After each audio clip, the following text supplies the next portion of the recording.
এখন থেকে আমি 24 ঘন্টা কাটাতে চলেছি এই 100 টাকা দিয়ে। আর এই 100 টাকার ভিতরেই আমার ব্রেকফাস্ট, লাঞ্চ, ডিনার সবকিছুই কমপ্লিট করতে হবে।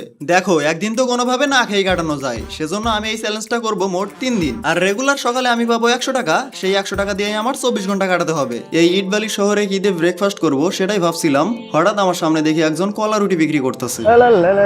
কলা কত রে মামা? 10 টাকা। আর বন রুটি কোনটা? 10 টাকা দামের দেন।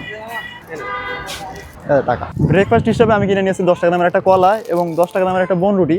আর আমার কাছে বেঁচেছে 80 টাকা। এগুলো দিয়ে লাঞ্চ এবং ডিনার করতে হবে, আগে ব্রেকফাস্ট সেরে নেই। কলা রুটি দিয়ে ব্রেকফাস্ট সেরে আমি চলে যাই বাসায় এবং দুপুরে লাঞ্চ করার জন্য বাহির হই। তারপর নর্মাল একটা ভাতের হোটেলে চলে আসি, যেখানে আমি কম খরচে ভাত খেতে পারবো। হোটেলের ভিতর ঢুকেই আমি দেখতেছিলাম খাবারের আইটেম কি কি আছে, যদিও খাবো আমি সব থেকে সস্তা দামেরই। এরপর আমি হাত ধুয়ে বসে পড়ি এবং দেখো ওয়েটার ভাইয়াকে আমি কি বলি, ভাই সবচেয়ে সস্তা কি আছে?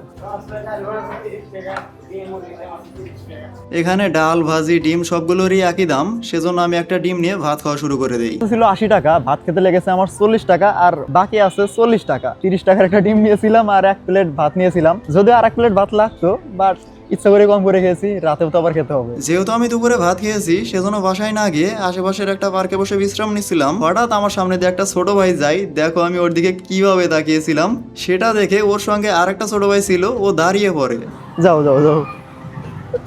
বসে বসে ভাবছিলাম সারাদিন তো শুয়ে বসে থাকলাম, কোথাও একটা ঘুরতে যাওয়া যায়। বাট আমার কাছে আছে তো মাত্র 40 টাকা, যেটা দিয়ে আমার রাতের খাবার খেতে হবে। আর 40 টাকা দিয়ে তো কোথাও ঘুরতে গেলে গাড়ি ভাড়াও হবে না, কিন্তু আমার তো ঘুরতে যাওয়া লাগবেই। সেজন্য আমি প্ল্যান করলাম হেঁটে হেঁটেই ঘুরতে যাব। আমি রাইট নাও আছি মিরপুর 12-তে, আমি যাব উত্তরা ঘুরতে। যেমন কথা তেমন কাজ, অলরেডি হেঁটেই রওনা দিয়ে দিয়েছি আমি।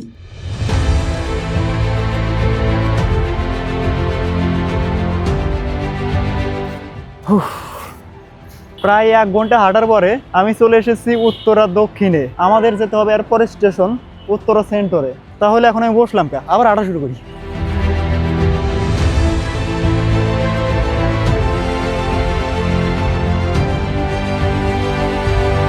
হাঁটতে হাঁটতে গন্তব্যের প্রায় অনেকটাই কাছে চলে আসছি, বাট সাইডেই দেখে একটা পার্কের মতো, সেজন্য প্ল্যান করলাম এখানে আগে যাওয়া যাক।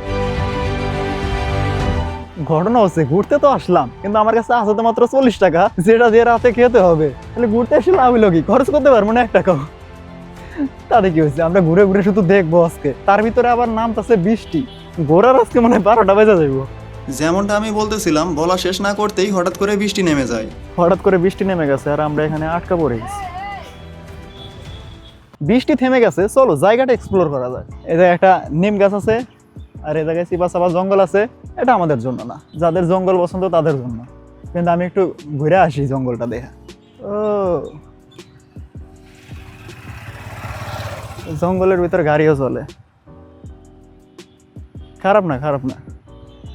এ জায়গায় আবার কি যেন একটা গাছ লাগাইছে, তার গাছে মরিয়া, পাপড়, ঝালমুড়ি সবকিছুই আছে, শুধু আমার কাছে বাজেট নাই। আর বৃষ্টির ভিতরে আমরা আশ্রয় নিয়েছিলাম এই গাছের নিচে। তো এদিকে আরো অনেক কিছু আছে মেবি। এই জায়গাতে একটা ছোটখাটো নৌকা আছে, আমাদের গ্রামেই ভালো এত বড় বড় নৌকা থাকে। বাচ্চাদেরও অনেক খেলনাইতে আছে, একটা ট্রেনও আছে। ভেবেছিলাম এখানে অনেক কিছু থাকবে, বাট তেমন কিছুই নেই, শুধু পানি আছে। পানি আর কি দেখুন, এর থেকে বেশি পানি আমাদের গ্রামের নদীতে আছে। বুঝলাম না, আমি শুধু গ্রামের সঙ্গে তুলনা দিতেছি।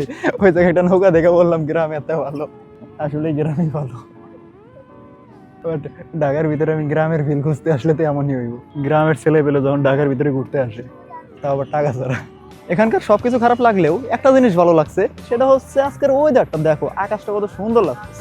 আকাশের ওই নীলে ভাবছি যাব চলে, পথটা ভব ঘুরে।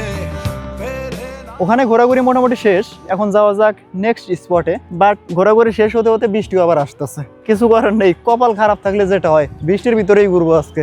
এমনিতেই বাজেট ফ্রেন্ডলি ঘোরাঘুরি, তারপরে আবার বৃষ্টি মাঝে মাঝে এসে ভালোবাসা দিয়ে যায়। বৃষ্টি ভালোবাসা দিলেও ওয়েদারটা ভালো, জোস ভাই। আর অনেকদিন পরে এভাবে আকাশ দেখতেছি ফাঁকা জায়গায় এসে, সেজন্য আরো বেশি ভালো লাগতেছে। কিন্তু বেশি ভালো লাগলে কি হইব, বৃষ্টিও তো বেশি জোরে আসতেছে। কর্মুখী আয়া পড়ছি তো ফাঁকা জায়গায়, আশেপাশে ঘরও নাই। কাজ হয়েছে, দৌড়া বন্ধু। বৃষ্টি না হচ্ছে,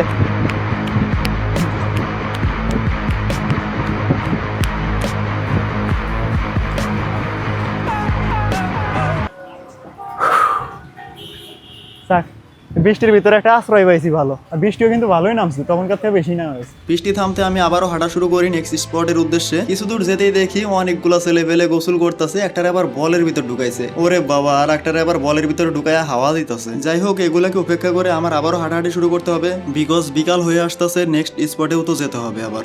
ফাইনাল হেঁটে হেঁটে আমি উত্তরা সেন্টারে তো চলে এসেছি, বাট আমি মেনলি যে স্পটে যেতে চেয়েছিলাম সেখানে যেতে পারবো না, বিকজ অলরেডি বিকাল 5টা প্লাস বেজে গেছে। এখন যদি আমি ওখানে যাই, হেঁটে হেঁটে যেতে গেলে অনেক টাইম লেগে যাবে এবং গাড়িতে তো যেতে পারবো না, বাজেট নেই, সেজন্য আমার এখান থেকেই ব্যাক চলে যেতে হবে। বিকজ এখনো যদি আমি হাঁটা শুরু করি 1 ঘন্টা প্লাস লাগবে আমার বাসায় যেতে, তাহলে এমনিতেই রাত হয়ে যাবে। সামনে আর একটা ঘোরার মতো স্পট আছে, সেখানে টুকটাক ঘুরে তারপর বাসায় চলে যাই। এই স্পটটারই কথা বলছিলাম, ছোটখাটো পার্কের মতো। এখানে নৌকায় ওঠার জন্য ওরা সিরিয়াল দিতেছে, এই নৌকাগুলাতেই উঠবে মূলত তারা, ভালোই লাগতেছে দেখতে।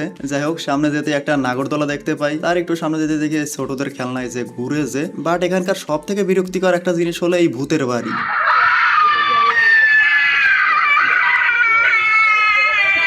ভাই কানের 12টা বাজানোর জন্য এরকম একটা ভূতের বাড়ি যথেষ্ট। তার পাশাপাশি এখানে আরো অনেক ছোটদের রাইড আছে, এখানে নৌকাও আছে একটা, এটা চলতেছে, এবং দেখতেই পাচ্ছ এখানে একটা ডাইনোসরও আছে।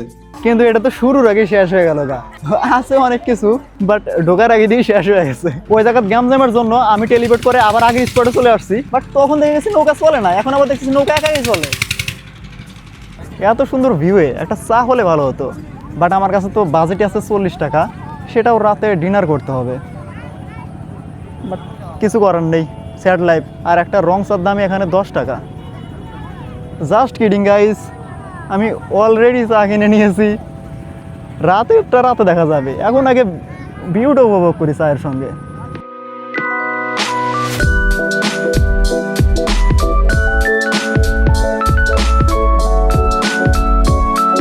চা খেয়ে আমি আর দেরি না করে বাসায় যাওয়ার উদ্দেশ্যে রওনা দিয়ে দিয়েছি। বাট আমার হাঁটা না দেখে তুমি যদি আমার মাথার উপরের মেঘের দিকে তাকাও, প্রেমে পড়ে যাবে একদম। আমি তো প্রেমে পড়ে গিয়েছিলাম, আমি অনেক টাইম ওখানে নষ্ট করেছি, ইভেন ওখান থেকে যাওয়ার সময়ও শুধু মেঘের দিকেই তাকিয়েছিলাম। আর কিছু দূর সামনে যেতেই দেখি এক খারাপে ফুল চুরি করতেছে রাস্তার পাশ থেকে, আর এভাবে হাঁটতে হাঁটতে আমার বাসায় যেতে রাত হয়ে যায়।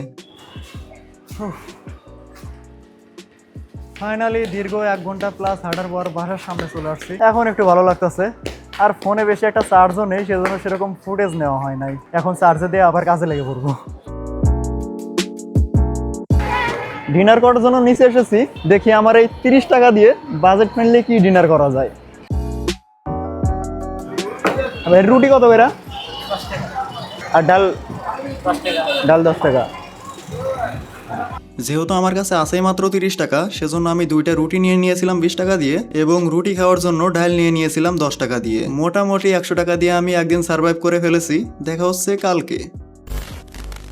আজকে হলো ডে 2, এবং আজকের দিন কাটানোর জন্য আমি পেয়েছি 100 টাকা, আর এই 100 টাকা দিয়ে আমার 24 ঘন্টা কাটাতে হবে। কম খরচে আমার মনে হয় না কলা রুটির উপর দিয়ে আর কোনো খাবার আছে। আমার কাছে কলা রুটি সকালে ব্রেকফাস্ট করার জন্য বেস্ট, আর বাজেটও কম লাগতেছে, মাত্র 20 টাকা। সেজন্য আমি বাসার নিচ থেকে কলা রুটি কিনে নিয়ে এসে আজকে বাসায় ব্রেকফাস্ট সেরে নিলাম। তারপর দুপুর হতেই আমি বের হই খাবার খাওয়ার জন্য। আজকে আমি নিয়ে নিয়েছিলাম ভর্তা, যেটার দাম পড়েছে 30 টাকা, এবং আজকে 2 প্লেট ভাত খেয়েছি, খুদে একটু বেশি লেগেছিল। 2 প্লেট ভাতের দাম নিয়েছে 20 টাকা, মোট আমার দুপুরে খরচ হয়েছে 50 টাকা। আর খাওয়া দাওয়া করে আমি বাসায় চলে আসি, এবং বিকালে বাইরে গিয়েছিলাম, তখন আমার ফ্রেন্ড সিঙ্গারা টিঙ্গারা কিনে নিয়ে এসেছিল। যদিও আমি একটা চ্যালেঞ্জের ভিতরে ছিলাম, বাট এখানে তো আমার টাকা খরচ হচ্ছে না, আমার ফ্রেন্ড কিনে নিয়ে এসেছে, সেজন্য সিঙ্গারাও খেয়েছিলাম। এবং রাত হতেই আমি বাইরে থেকে 2টা রুটি কিনে নিয়েছিলাম, যেটার দাম পড়েছে 20 টাকা, এবং 10 টাকার ডাল কিনে নিয়ে এসেছিলাম। এটা খেয়েই আমি ডে 2ও কমপ্লিট করে ফেলি।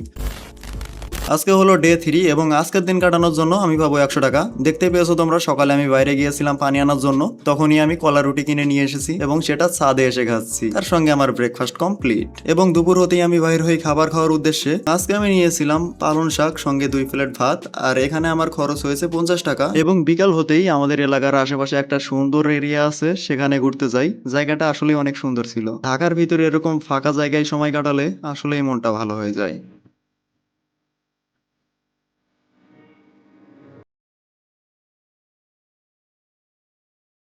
এখানে আমরা অনেকক্ষণ সময় কাটাই, তারপরে সন্ধ্যা হতেই বাসায় চলে যাই। তারপর রাতে বের হই খাবার খাওয়ার উদ্দেশ্যে, কিন্তু হঠাৎ করে বৃষ্টি নেমে যায়, সেজন্য বৃষ্টিতে ভিজে একটু বৃষ্টি বিলাস করে নিলাম।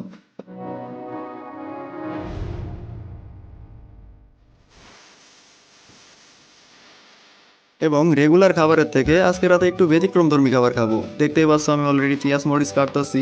অ্যাকচুয়ালি আজকে বাইরে থেকে নুডলস কিনে নিয়ে এসেছি, সেটা রান্না করার জন্য এগুলা কাটতেছি।